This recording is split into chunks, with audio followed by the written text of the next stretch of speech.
Hello, my dear students. Today I'm going to remind you of some rules of the translation.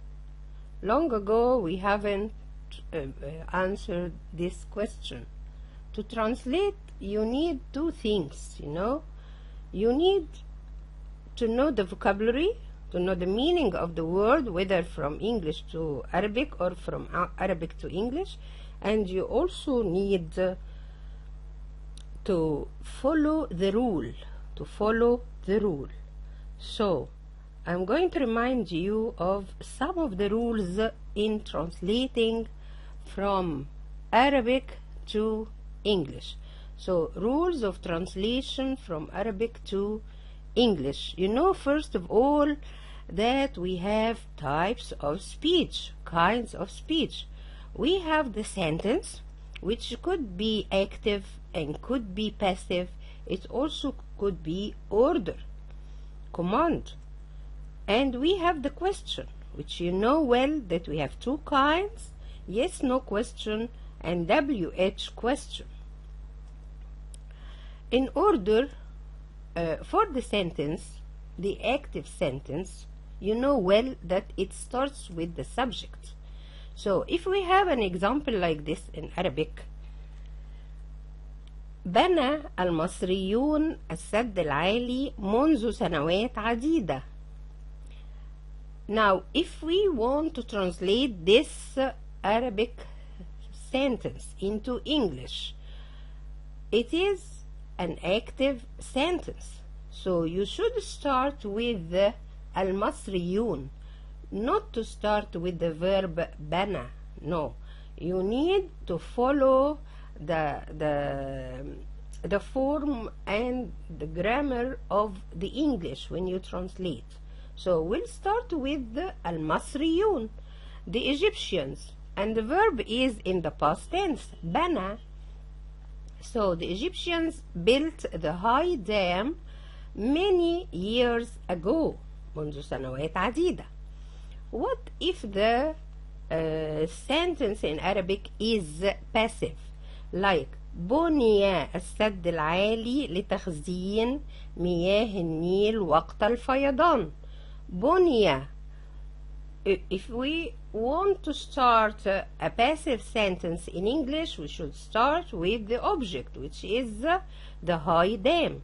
So the high dam was built, because it's بني in the past tense. You need verb to be for the present in the past tense. So it's the high dam was built to store. Why was it built? لتخزين. So to store the water of the Nile during the flood. During the flood we have a lot of water, and some other time we don't have this lot of water, so we can store it in the high dam. What about the imperative? The imperative could be instructive, like arrange your room, speak quietly, revise your lessons. And it could be prohibition, like don't speak loudly, like don't make a noise, don't waste your time. So if we have instructive sentence like ذاكر دروسك يوميا, better to start with the word always in the instructive sentence. Better to start with the word always. Always study your lessons daily. And if it is prohibition, like لا تضرب أخيك الصغير, so it should be don't. In this case, better to use the word never. Never beat your young brother, or don't beat your young brother. What about the question? If it is yes no question and active, like هل تقوم بتحضير دروسك قبل أن تأتي إلى المدرسة? So it's active because I'm talking to you, so you are the subject, you are the person who prepares the lessons. So هل here it's yes no question. You don't need a question word. What do you need? You need an auxiliary. You need to start with a helping or modal verb. So it's do, because هل تقوم, not هل قمت, not in the past tense, it's in the present tense. Is it your habit? Does it happen always? So do you always prepare your lessons before you come to school? هل أنت معتاد على تناول إفطارك قبل أن تأتي إلى المدرسة؟ Notice here the word معتاد.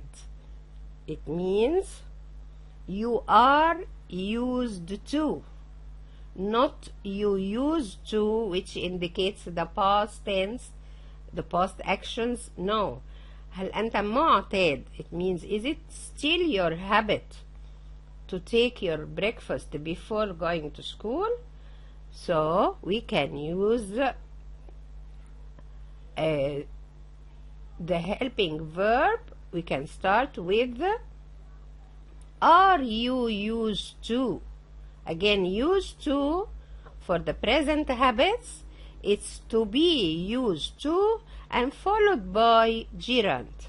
So are you used to having your breakfast before you come to school? Are you used to that? And don't forget the gerund after to be used to. So while you are translating from Arabic to English, don't forget the rules of the English, the grammar of the English. What about yes no question if it is passive?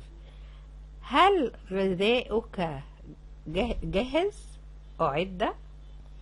We don't know here who prepared the lunch, but we ask about the lunch.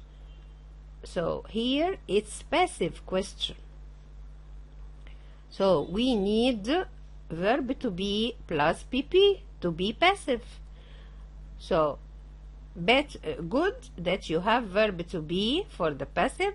It's also good to start your question with, because it's yes no question. It starts with auxiliary. So here in this case you use verb to be. Was your lunch prepared? Was your lunch prepared? Another example. ألا تهتم بالمحافظة على حجرتك نظيفة ومرتبة? Here also ألا تهتم, it's the same like هل أنت تهتم? If it is هل تهتم, يهتم means to be interested. I'm interested in reading. So here هل تهتم بالمحافظة على حجرتك نظيفة ومرتبة? So it could be are you interested in, but here it's ألا تهتم. So it should be aren't you interested in keeping your room clean and tidy? Very easy if you follow the grammar, if you make a link between the English language and the Arabic language. What about WH questions? Like ما الذي يجب أن تفعله لكي تكون إنسان ناجح؟ ما. Here it's a direct question. So you should follow the rule of forming the direct question. Remember the 4 items? It's a question word, auxiliary, subject, and verb. So here we should start with ما. What? What? And now we need auxiliary. We have here in Arabic ما الذي يجب. It's should. So what should? The subject is you. I'm talking to you. So what should you do? to be a successful person, or in order to be a successful person. Another example: كيف نقضي على الجهل في مجتمعاتنا؟ كيف? It's how.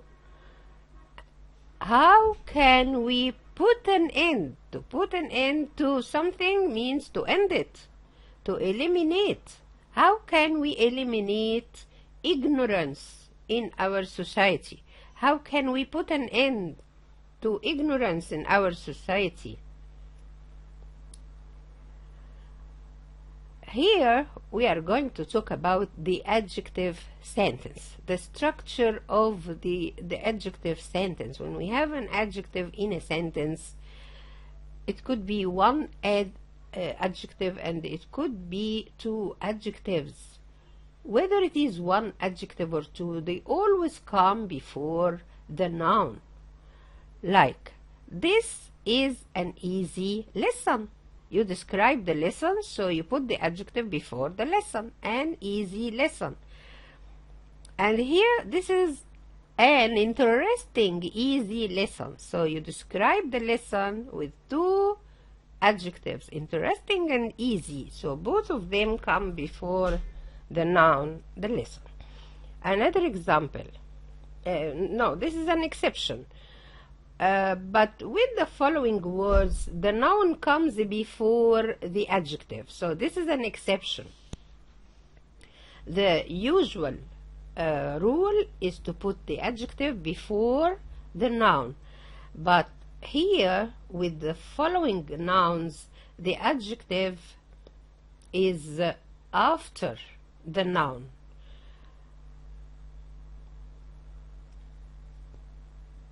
A word like someone, a person, this is noun. Anyone, somebody, anybody, everybody, nobody, something, anything, everything, nothing, somewhere, anywhere, everywhere, and nowhere.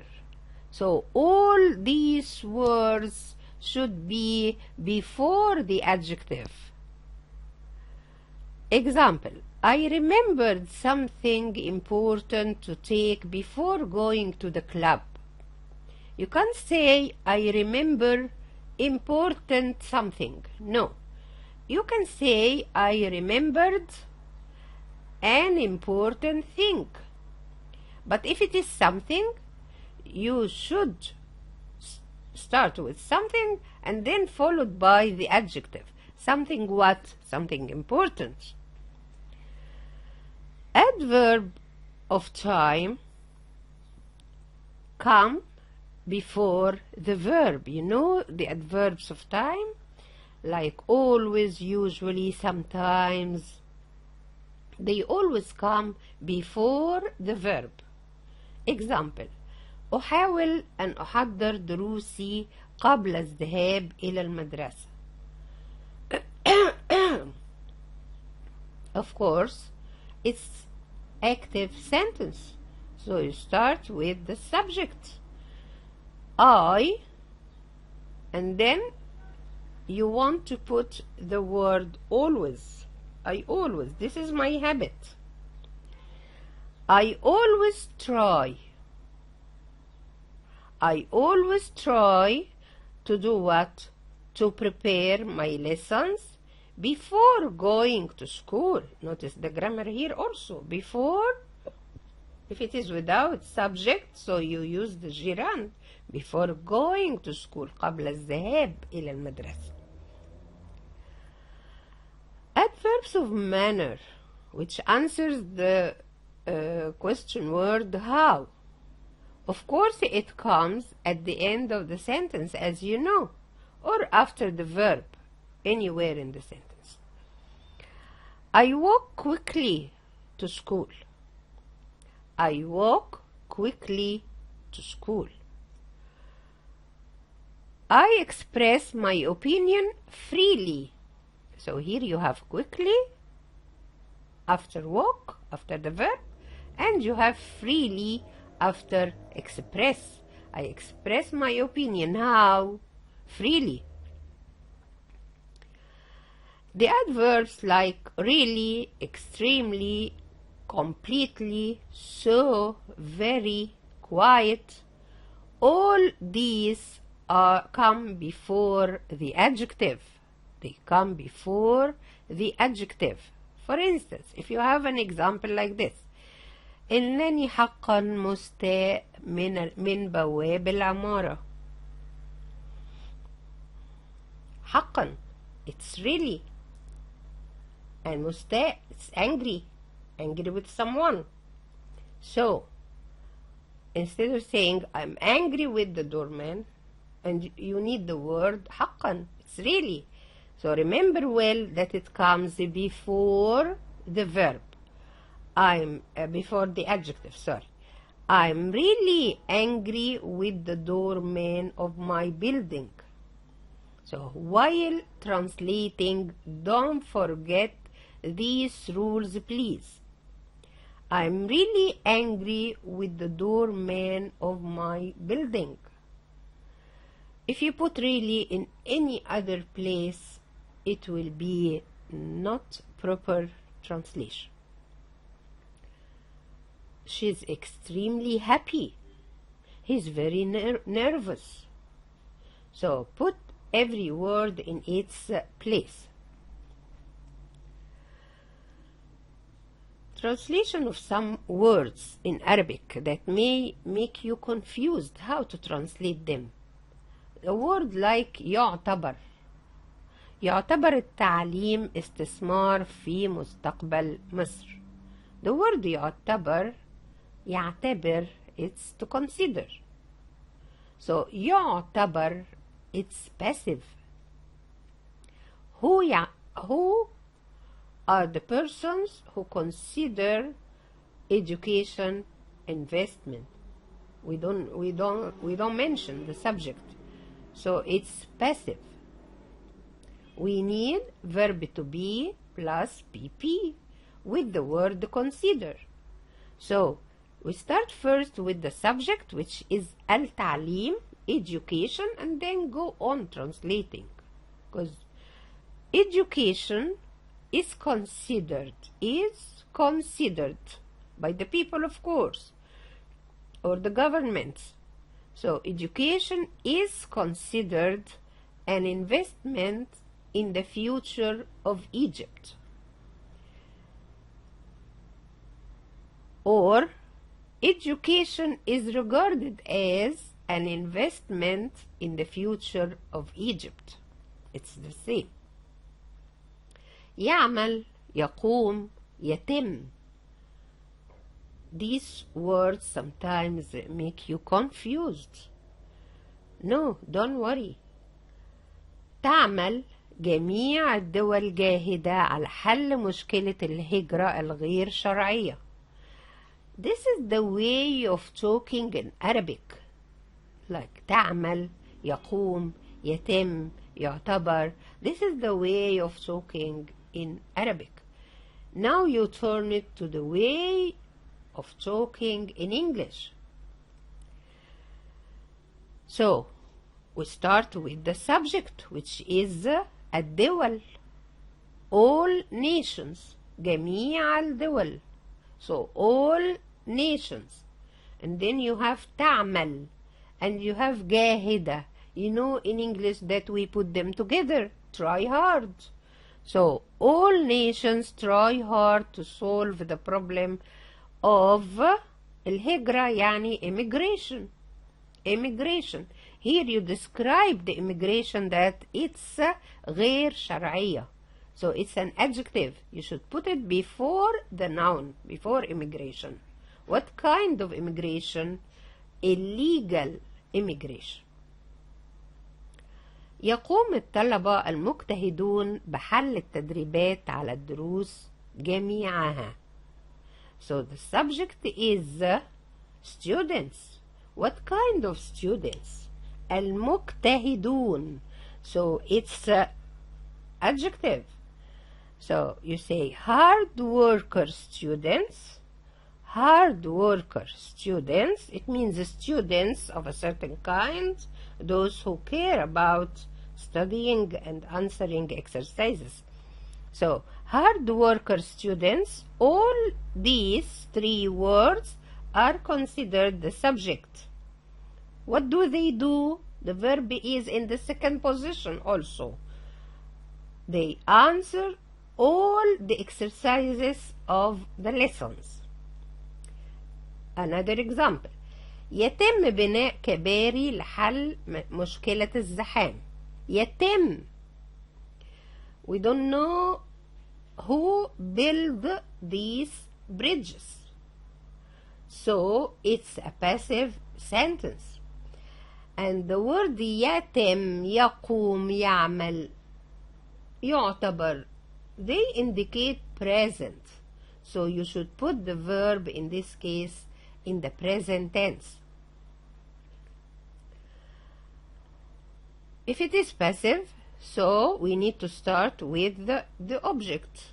كباري, bridges. Bridges are being built to solve the problem of the crowd.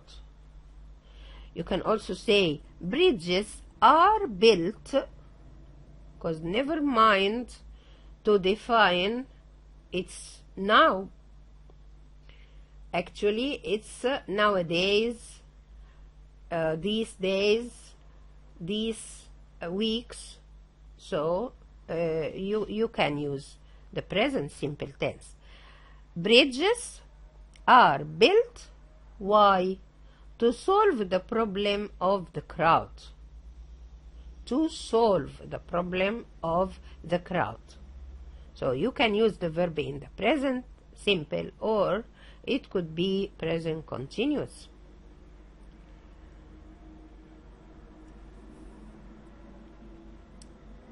The adjective sentence, we use verb to be with the adjective sentence, like إن العمل هو السر أو هو مفتاح الحياة، والنجاح في العمل هو السعادة. Here you describe العمل بأنه سر أو مفتاح. So you start with work and then you use verb to be simply. Work is the secret of life, or work is the key to life. And success at work is happiness. We have words in Arabic like علينا, عليه, لابد, حتما, ينبغي. You notice that all these words indicate something important, something that should be done, that must be done. We have to. Yes, in this case you have to use words like must, should, or have to, or it's necessary, it's urgent, things like that. لابد أن تطيع والديك وتحترم معلمينك. So the subject here is you. I'm talking to you. You. You must obey your parents and respect your teachers. Concerning the vocabulary, it's easy, but you need to remember these words like must, should, and have to when you find Arabic words like علينا, عليه, لابد, حتما, ينبغي. Don't forget to make a link between these Arabic words and the English words must, should, and have to.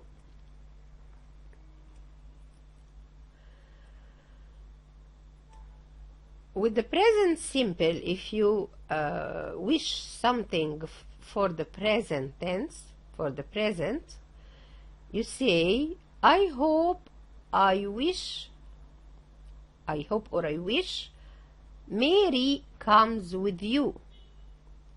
I hope Mary comes with you, or I wish Mary comes with you. It's present. Or I hope I will finish the story today. So this indicates the present with hope and wish. But if it is in the past, like ليتني ذاكرت جيدا العام الماضي. So instead of getting top marks, I would have taken full marks. You translate it like this. I wish I had studied well last year. Because last year أو العام الماضي of course indicates the past. So you don't use the past simple in this case, you use past perfect. I regret not studying well last year. So regret.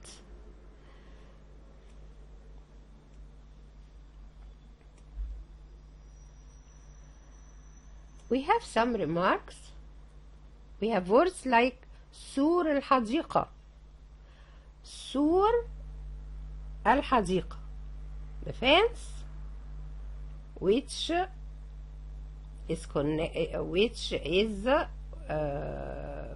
belongs to the garden. In Arabic we call it مضاف ومضاف إليه. You know, سور الحديقة. The first word without alif lam and the second word with alif lam. I think I still remember some Arabic rules. So سور الحديقة, here it's possessive, but we can't use possessive apostrophe. You should say the fence of the garden. You use of here to express possession. The fence of the garden or the garden fence. تلوث الهواء, pollution of the air or air pollution. معدل المواليد, the rate of birth or birth rate. عربة أبي, here we have a person, my father. So in this case you use possessive apostrophe. It's my father's car. ذيل الطائر, also the bird is a living thing, so you can use possessive apostrophe. You can say the parrot's tail. All these remarks will help you in translating. A word like لقد in Arabic indicates the past tense. لقد, something happened. Something took place in the past. Example, I took my driving license last week. لقد أخذت أو لقد حصلت على رخصة السواقة رخصة القيادة الأسبوع الماضي. So here you can use the word لقد for something which took place in the past.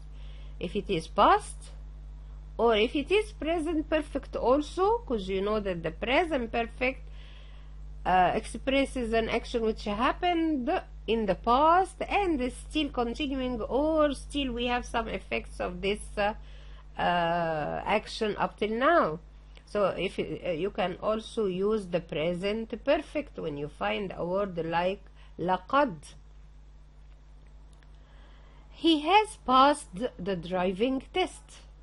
He has passed the driving test. And you can use, of course, the past perfect. He had received the driving license before he traveled. A word like قد. Notice the difference. لقد is different from قد. So لقد means it happened. An action happened. But here it's قد. قد here for deduction. It could be and it could not. It may happen and it may not. It might happen and it might not. And you remember well that if the percentage is 50%, you are guessing, you use may. If it is 20%, you use might. If it is 90%, you use must. And if it is in the negative, you use can't. And of course, you remember that in the past, you say may have plus pp, might have plus pp, must have, can't have plus pp. You don't turn may into might in order to get the past. No, this is due to the models. But here we are dealing with the deduction. So the word qad means you are not sure or you guess. This is deduction. Example, my friend may visit Egypt. The word كلما space, كلما another space. It has to do with two actions depending on each other. And they could be ascending or descending. So, example, the more you exercise, the fitter you become. This is ascending, the more you exercise. If it is descending, you say, the less you exercise, the fatter you become. I hope you don't become fat because of sitting for a long time studying. When we translate passive sentence into Arabic, and we should translate, we should change it into active. I mean, if the sentence in Arabic is passive, better to change it into active, like the operation was performed by a famous surgeon. The operation was performed by a famous surgeon. It's a typical structure of the passive sentence. Better to translate it in that way. لقد أجرى العملية جراح مشهور. So you turn it into active, like active. لقد أجرى العملية جراح مشهور. Don't say أجريت العملية بواسطة جراح مشهور. This is wrong, of course. This is Google translation. Notice here the grammar well. Example, the task was carried out on time. The task was carried out on time. Here also it's passive, was carried. Better to say لقد تم تنفيذ المهمة في وقتها. The wedding was last week. Here we use verb to be. It's not passive. The wedding happened last week. So better to say تم الزفاف الأسبوع الماضي. Use the word تم.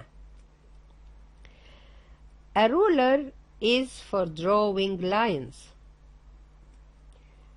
تستخدم المسطرة لرسم خطوط.